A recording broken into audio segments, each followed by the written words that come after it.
It's 21 years since Jeremy Clarkson and BBC Top Gear filmed Burnham-On-Sea episode. Clarkson headed to Burnham-On-Sea for the program that featured a Toyota 4x4 tied to Burnham Jetty and left to the mercy of the rising tide on October 8, 2003, as featured here.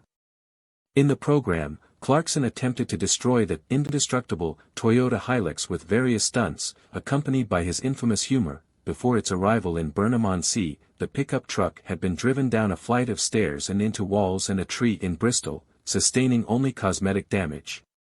Clarkson said in Burnham, "I'd tried careless driving. So, I thought I'd try a spot of careless parking." The Hilux was tied to Burnham Jetty with ropes, exposing its internal components to the rapidly rising tide.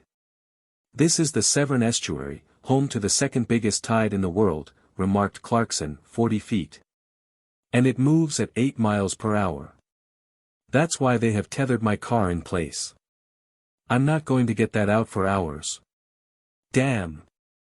But then, as the volunteers and amused members of the public watched on, the ropes snapped and the Hilux was shown floating off before sinking beneath the waves. With the help of a team from Barb's Search and Rescue, they managed to recover the vehicle to enable its damage to be assessed. Clarkson said, "The silt had jammed the steering lock, and the cylinders were flooded with seawater. It was a wreck and, even though we brought a mechanic along, we had no spare parts. Things looked bleak."